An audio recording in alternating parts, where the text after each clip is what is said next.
전 세계 외교가와 군사 전문가들이 지금 하나의 사건을 두고 경악을 금치 못하고 있습니다.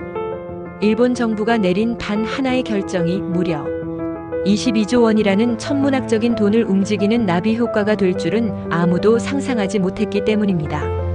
사건의 발단은 태평양 상공에서 벌어진 비상사태였습니다. 한 국가의 자존심이 걸린 비행팀이 연료 부족으로 추락 위기에 몰릴 뻔한 절체절명의 순간 가장 가까운 이웃이라 믿었던 동맹국은 차가운 침묵으로 일관하며 하늘길을 막아버렸습니다. 그들은 확신했습니다. 이 거절 하나로 그들의 날개가 꺾일 것이라고 말이죠. 하지만 그로부터 불과 48시간 뒤 전 세계는 믿기 힘든 광경을 목격하게 됩니다.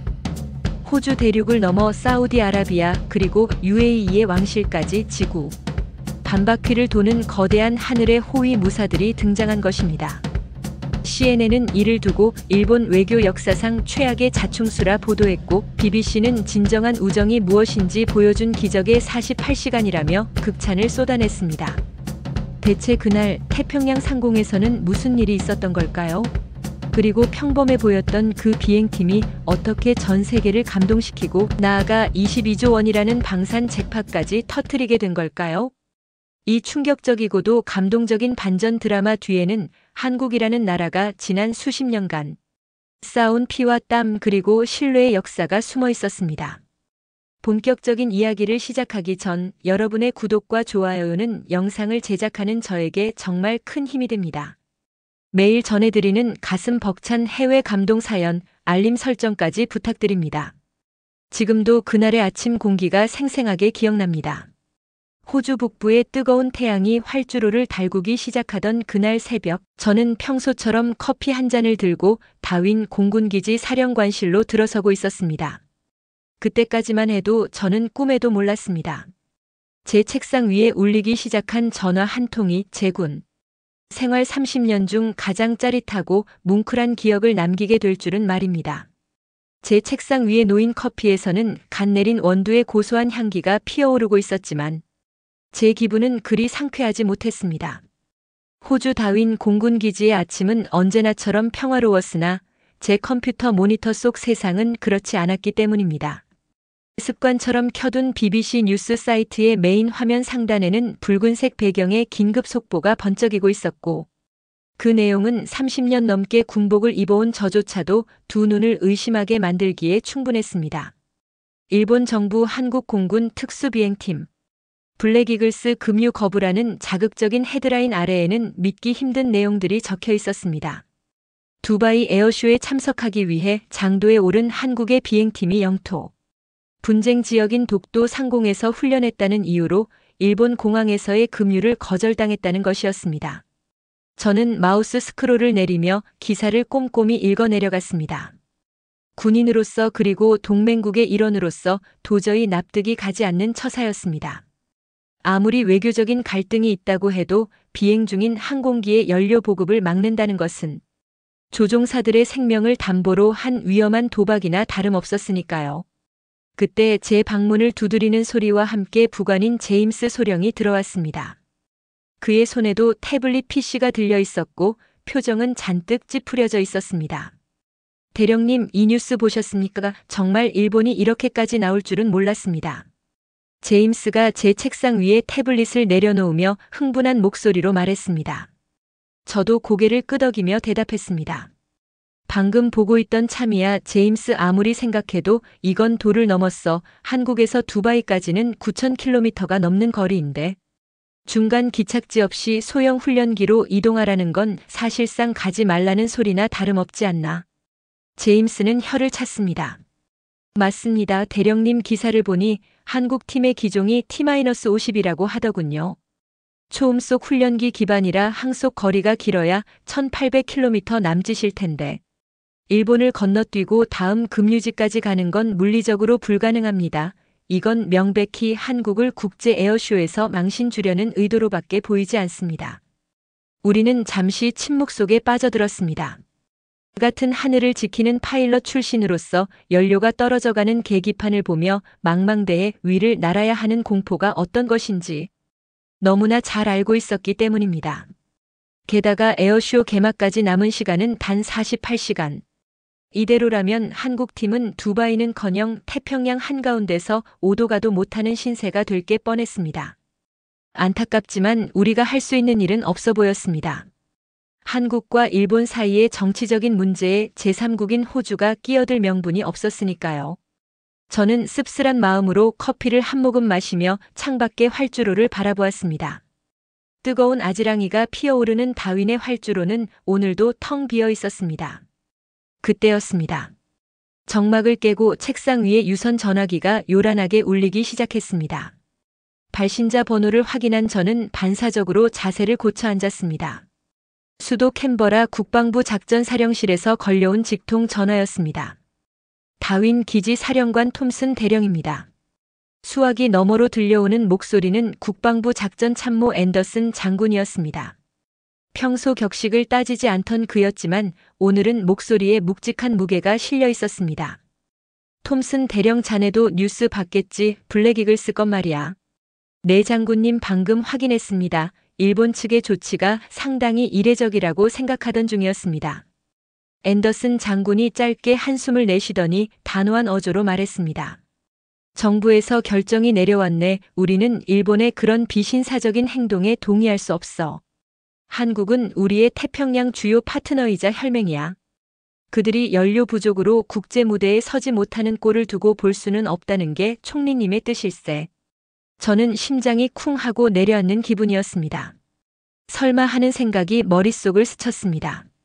그렇다면 장군님 저희 다윈 기지가 맞네. 자네가 직접 한국 공군 측에 연락하게 호주가 블랙이글스의 급유와 중간 기착을 전폭적으로 지원하겠다고 전에 필요한 모든 편의를 제공하고 그들이 최상의 컨디션으로 두바이까지 갈 수 있도록 돕게. 이건 단순한 급유 지원이 아니야.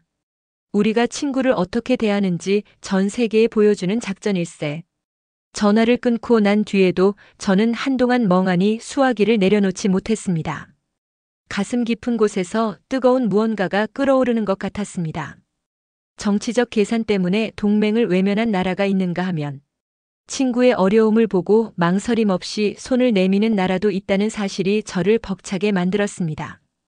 옆에서 대화를 엿들은 제임스 소령의 눈이 휘둥그레졌습니다. 대령님 정말입니까? 우리가 블랙이글스를 돕는 겁니까?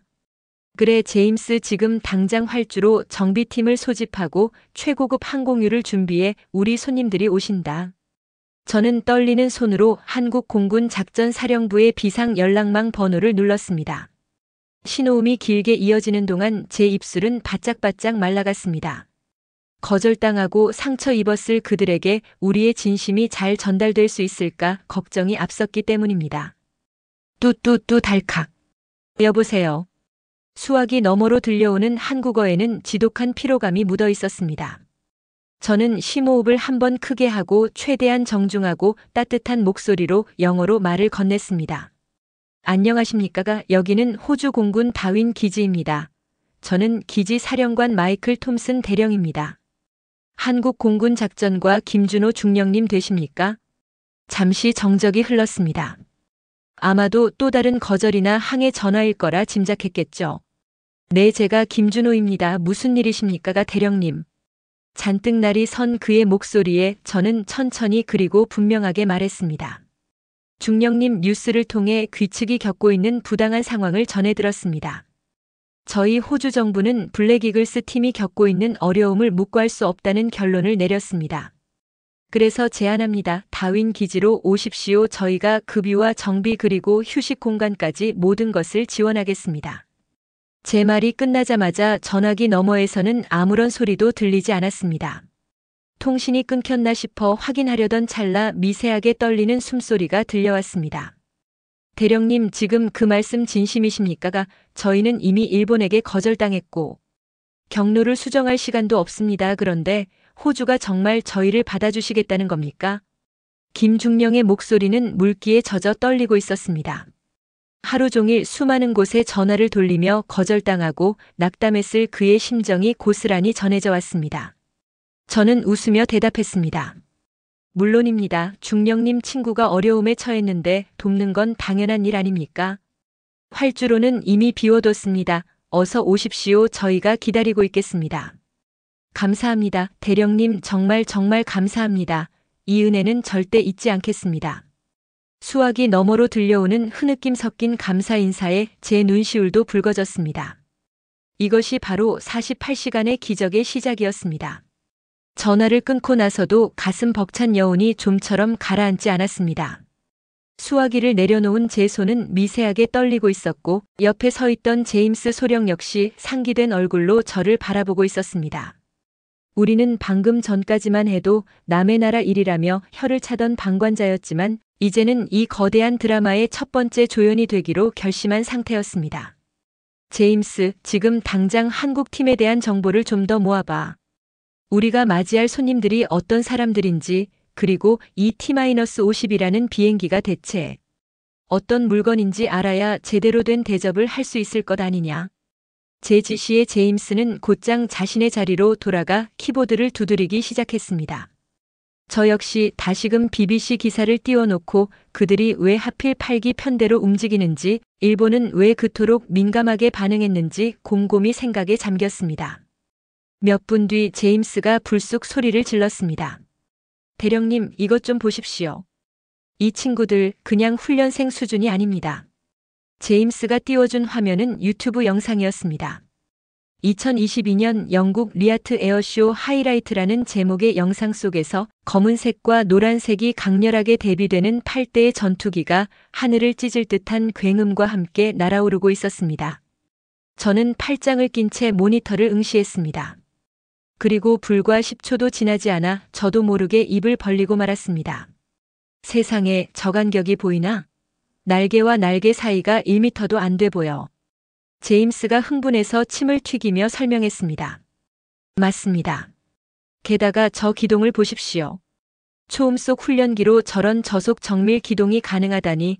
T-50이라는 기체 성능도 미쳤지만 조종사들의 기량은 더 미쳤습니다. 영국 에어쇼에서 최우수상을 2번이나 받았답니다. 참가할 때마다 상을 휩쓸었다는데요. 화면 속의 블랙 이글스는 마치 하나의 생명체처럼 움직이고 있었습니다. 하늘의 거대한 태극 문양을 그려내는 순간 영상 속 관중들의 함성이 터져나왔고 저 역시 전율을 느꼈습니다.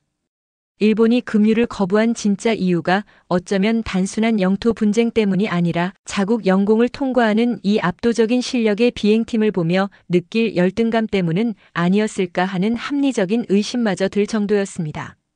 우리가 감탄하고 있던 그 순간 다시 한번 사무실 전화벨이 울렸습니다. 이번에는 국제 전화였습니다. 발신 국가는 사우디아라비아. 저는 고개를 갸웃하며 수화기를 들었습니다. 다윈 기지 톰슨 대령입니다. 수화기 너머에서는 중후한 남성의 목소리가 들려왔습니다. 안녕하십니까, 대령님. 사우디 왕립 공군 작전 참모 파이살 준장입니다.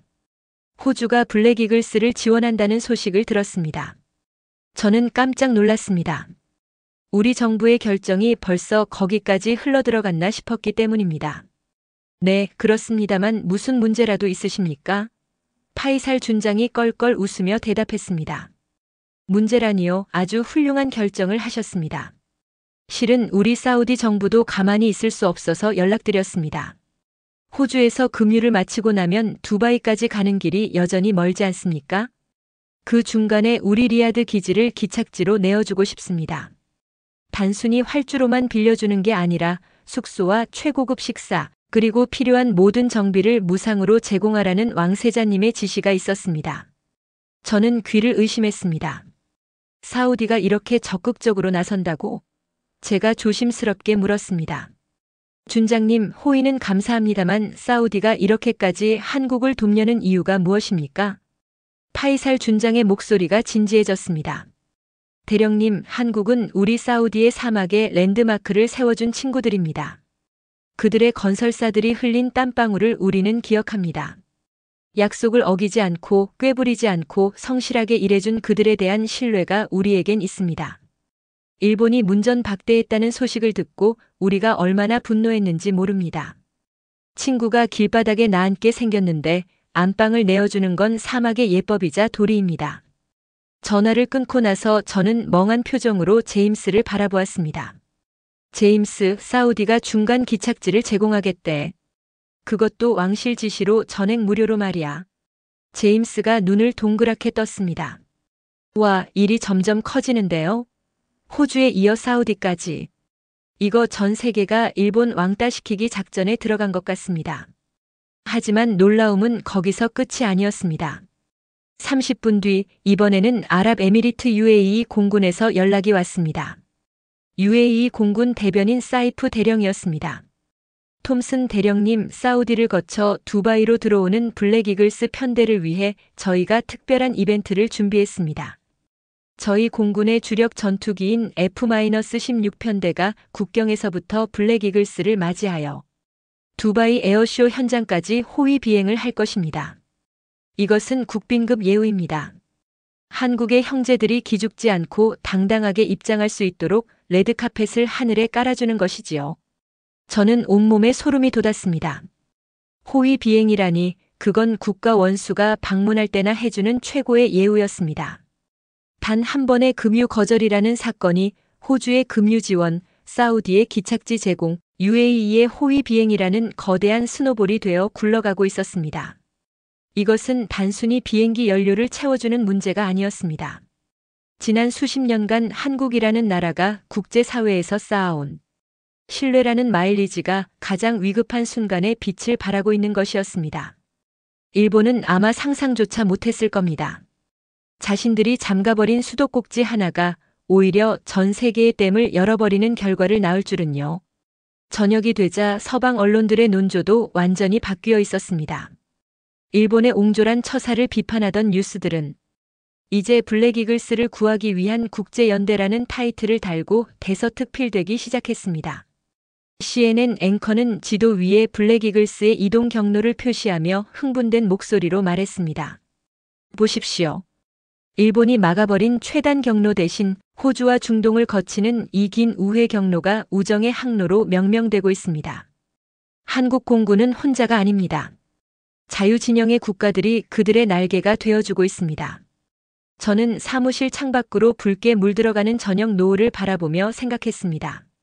내일 아침이면 저 하늘 위로 그들이 나타날 것입니다. 세계 최고의 기량을 가진 8명의 조종사와 그들이 모는 대한민국 국산 초음속 항공기. 갑자기 어깨가 무거워지면서도 가슴 한구석이 뜨거워졌습니다. 제가 내린 결정이, 아니 국방부의 명령을 수행한 제 작은 행동 하나가 이 거대한 연대의 시발점이 되었다는 사실이 믿기지 않았습니다. 제임스, 내일 활주로 상태는 완벽해야 해.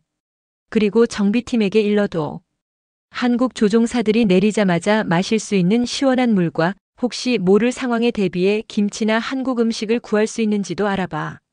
제 엉뚱한 지시에 제임스가 피식 웃으며 경례를 붙였습니다. 걱정 마십시오, 대령님. 신의 한인 마트라도 털어서 준비해 놓겠습니다. 우리는 그렇게 폭풍전야와도 같은 기대감을 안고 밤을 지새웠습니다. 내일이면 전설의 블랙이글스가 우리 다윈 기지의 활주로를 밟게 됩니다. 과연 그들은 어떤 모습으로 우리 앞에 나타날까요? 그리고 이 드라마틱한 여정의 끝에서 그들은 어떤 기적을 보여줄까요? 밤하늘의 별들이 유난히 밝게 빛나던 그날 밤, 저는 잠을 이룰 수 없었습니다. 다음 날 아침 다윈의 하늘은 그 어느 때보다 맑고 푸르렀습니다. 마치 하늘도 이 특별한 손님들을 맞이할 준비를 마친 것 같았죠. 저는 평소보다 훨씬 일찍 활주로에 나와 있었습니다. 제임스 소령과 정비 팀원 20여 명도 긴장된 표정으로 도열해 있었고 금유 트럭과 정비 차량들은 오차없이 정해진 위치에 대기 중이었습니다. 시계를 보니 오전 9시 50분. 약속된 시간이 다가오고 있었습니다. 톰슨 대령님, 레이더에 포착되었습니다. 남쪽 30마일 상공 8기 편대입니다. 관제탑의 무전 소리에 제 심장이 쿵쾅거기 시작했습니다. 드디어 오는구나. 저는 선글라스를 고쳐 쓰고 남쪽 하늘을 응시했습니다. 잠시 후 수평선 너머에서 희미한 점들이 나타나기 시작했습니다. 처음에는 하나의 점처럼 보였지만 점점 가까워질수록 그 형체가 뚜렷해졌습니다. 1, 2, 3. 8개. 정확히 8대의 항공기가 완벽한 대형을 이루며 다가오고 있었습니다. 세상에 저 간격 좀 봐. 제임스가 숨을 삼키며 중얼거렸습니다. 저도 모르게 마른 침을 삼켰습니다. 영상으로 봤을 때도 놀라웠지만 실제로 보는 것은 차원이 달랐습니다. 8대의 T-50B 전투기들은 마치 보이지 않는 실로 묶여있는 것처럼 혹은 하나의 거대한 독수리가 날개를 펼친 것처럼 촘촘하게 붙어 있었습니다. 날개와 날개 사이가 불과 12m도 안 되어 보였습니다.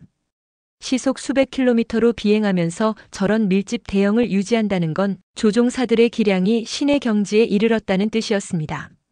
그들은 활주로 상공에 도착하자마자 우아한 곡선을 그리며 선회했고 차례대로 랜딩 기어를 내렸습니다. 쾅 하는 묵직한 엔진 소리가 다윈 기지의 공기를 진동시켰습니다. 착륙마저도 예술이었습니다. 선두기가 사뿐히 활주로에 바퀴를 내리자 뒤따르던 기체들이 일정한 시차를 두고 물 흐르듯 내려앉았습니다.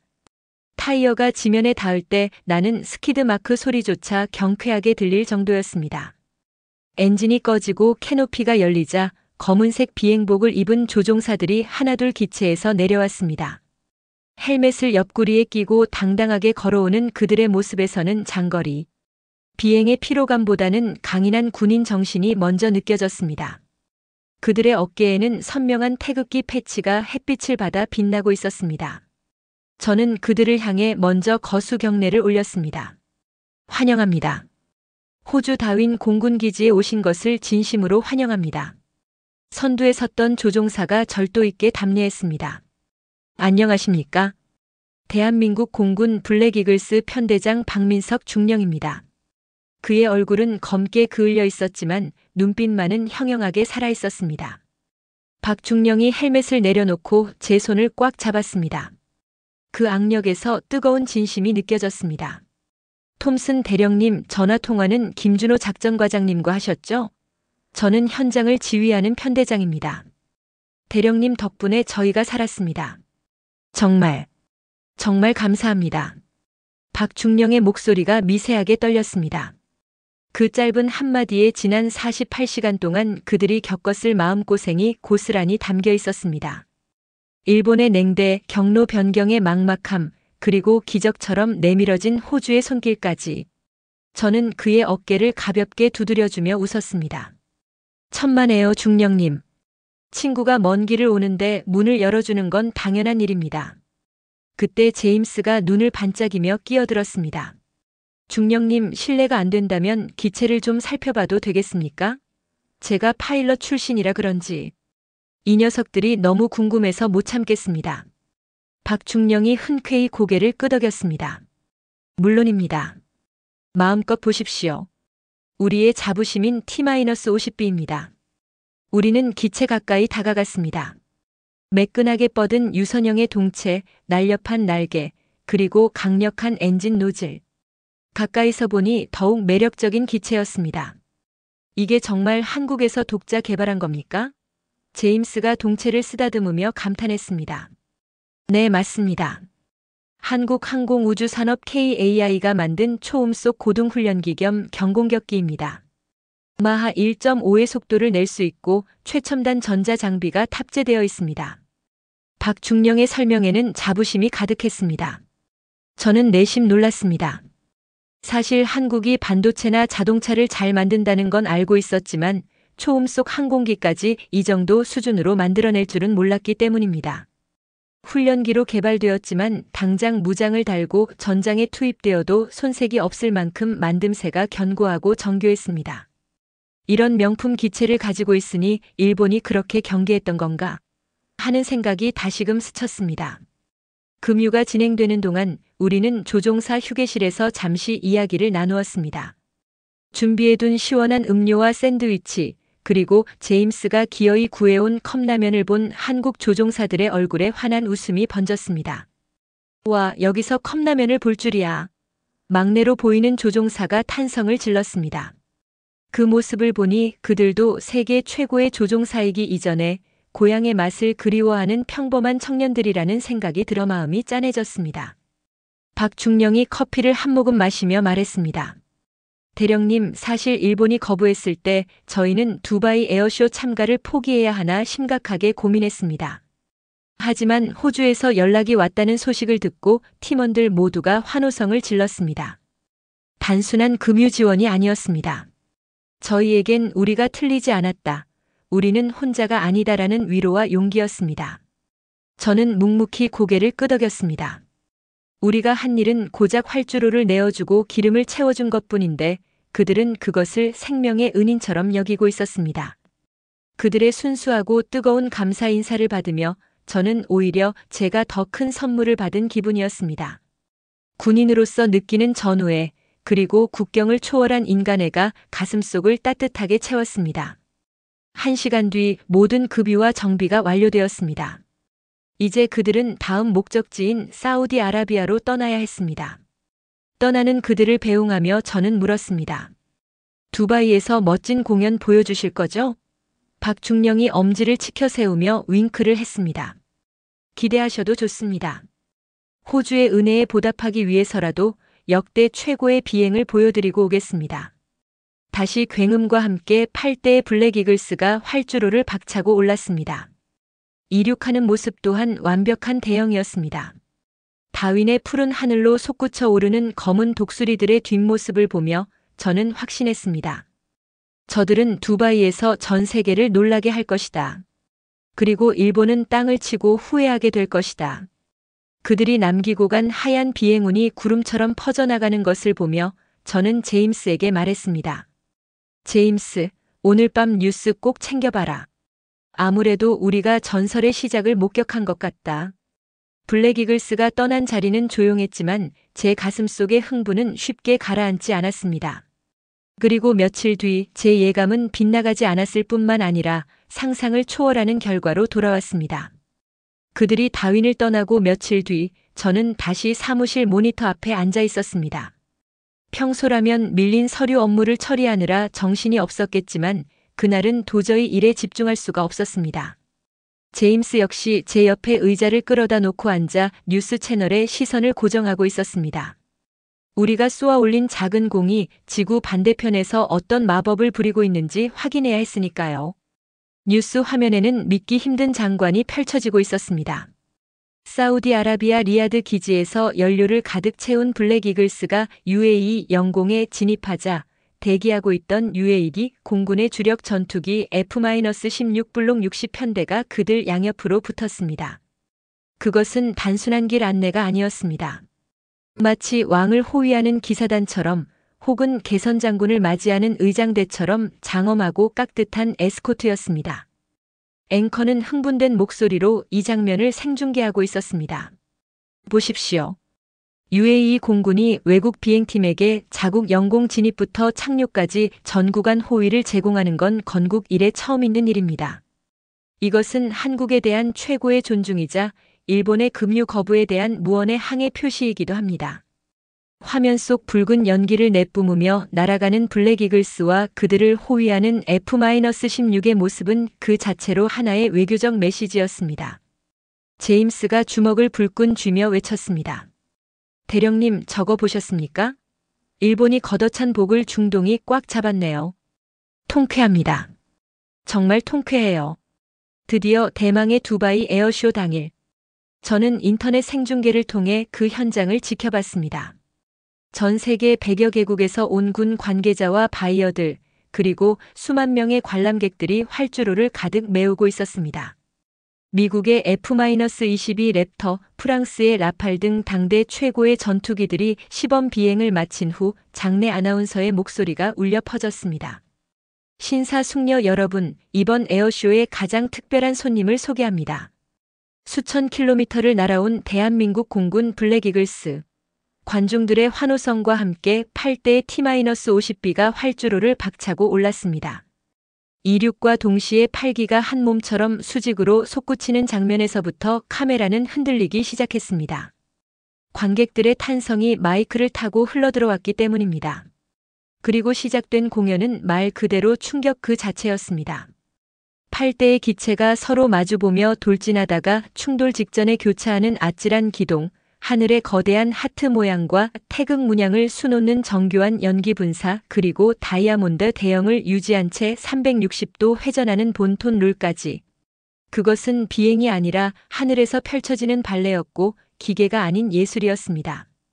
특히 T-50B가 초음속 훈련기임에도 불구하고 저속에서 고속을 자유자재로 넘나드는 기동성을 보여주자 VIP석에 앉아있던 선글라스 낀 중동의 장군들과 서방의 방산 관계자들이 일제히 자리에서 일어나 망원경을 들기 시작했습니다. 화면에 잡힌 그들의 입모양은 하나같이 언벌리버벌 믿을 수 없다을 외치고 있었습니다. 공연의 하이라이트는 단연 태극 기동이었습니다. 푸른 하늘 한복판에 선명한 태극 문양이 그려지자 현지의 교민들로 보이는 사람들이 태극기를 흔들며 눈물을 훔치는 모습이 카메라에 잡혔습니다. 저 역시 가슴이 뭉클해졌습니다.